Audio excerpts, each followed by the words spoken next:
Kenapa tidak sedikit orang yang tersinggung jika di gereja mereka pendeta berbicara tentang uang, persembahan, apalagi persepuluhan? Saya sedang berpikir mungkin saja karena kita sebagai jemaat Tuhan, kita lebih mencintai uang daripada mencintai Tuhan. Firman Tuhan mengingatkan kita bahwa karena akar segala kejahatan ialah cinta uang. Sebab oleh memburu uanglah beberapa orang telah menyimpang dari iman dan menyiksa diri dengan berbagai-bagai duka. Saudaraku, ada fenomena yang sedang terjadi memang di tengah-tengah zaman kita hari-hari ini. Tidak sedikit orang-orang yang beragama tertentu, ketika ada orang yang merendahkan agama dan ketuhanan mereka, maka mereka akan marah dan mereka akan mengamuk. Kenapa? Karena mereka tahu itulah Tuhan yang mereka sembah. Sedangkan di dalam kalangan kita sendiri yang katanya kita orang percaya, ketika ada orang yang merendahkan dan mengolok-olok agama dan Tuhan kita berkata, kita maafkan mereka. Kita berkata, biarlah pembalasan menjadi milik Tuhan. Wow, ini nampaknya rohani sekali, saudara.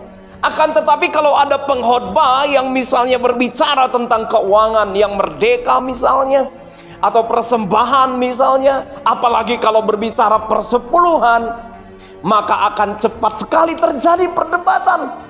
Dan tidak sedikit orang akan mengatai si pengkhotbah dengan kata-kata nggak tahu firman lah, pendeta matre lah, atau perkataan yang lain yang sangat menyerang pribadi si pendeta itu. Kita yang tadinya kelihatannya sangat rohani, bisa tiba-tiba berubah menjadi pribadi yang sepertinya kerasukan setan. Kenapa demikian? Jangan-jangan Tuhan kita selama ini adalah uang, dan Tuhan yang sesungguhnya hanyalah topeng rohani biar kelihatannya kita kudus. Tidak sedikit jemaat yang begitu mudah diajari tentang hidup yang lebih rohani, saudara. Tetapi akan menjadi sedikit jemaat yang siap diajari tentang mencintai Tuhan dan mengelola keuangan mereka dengan cara yang benar. Demikian yang dikisahkan firman Tuhan ketika ada seorang muda yang datang kepada Yesus dan bertanya tentang hal-hal yang rohani kepada Yesus.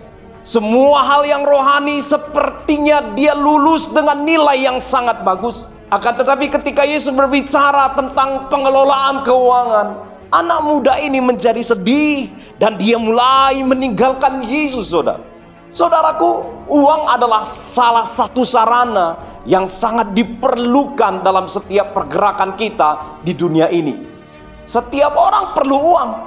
Saudara perlu uang, saya perlu uang. Akan tetapi jika kita tidak berawas-awas, cinta akan uang bisa saja terjadi dalam kehidupan kita.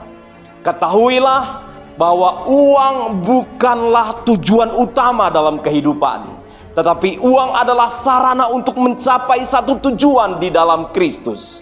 Saudaraku, cinta akan Tuhan membuat kita semakin mengerti dan kita setia kepada kehendak Tuhan. Sedangkan cinta akan uang membuat kita menjadi tidak setia. Tidak setia kepada Tuhan, tidak setia kepada pasangan kita, tidak setia di dalam pelayanan, dan tidak setia di dalam rumah tangga.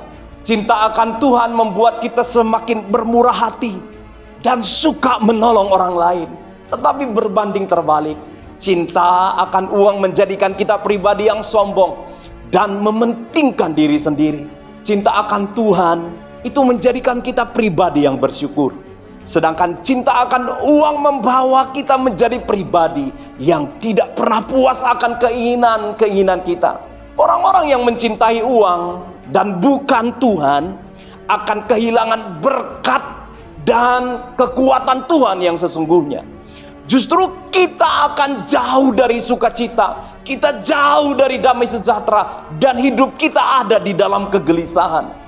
Pertanyaannya, saudaraku, apakah hari ini kita hidup tidak pernah merasa cukup? Tanpa kita sadari, kita hidup di dalam keserakahan. Tujuan hidup kita hanyalah kekayaan. Kita sangat terobsesi menjadi kaya, sehingga gaya hidup kekristenan kita sudah berubah. kita di luar batas-batas kebenaran. Jika kita sudah terjebak di dalamnya, maka hati-hati, sebab cinta akan uang adalah sumber segala kejahatan. Hari ini saudaraku, ketahuilah bahwa cinta akan uang membuat kita semakin jauh dari kasih karunia Tuhan, sehingga kita tidak dapat bersyukur dan tidak mungkin mengasihi Tuhan. Dan jika kasih Tuhan tidak nyata dalam kehidupan kita, maka tidaklah mungkin kita mengasihi orang-orang sekeliling kita. Kita tidak dapat mengasihi pasangan kita dengan kasih yang sebenarnya. Kita tidak bisa mengasihi anak-anak kita. Kita tidak mungkin mengasihi orang tua kita dengan kasih yang tulus. Karena apa? Karena kita sudah kehilangan gambar cinta yang sesungguhnya, yaitu kasih yang lahir dari cinta akan Tuhan.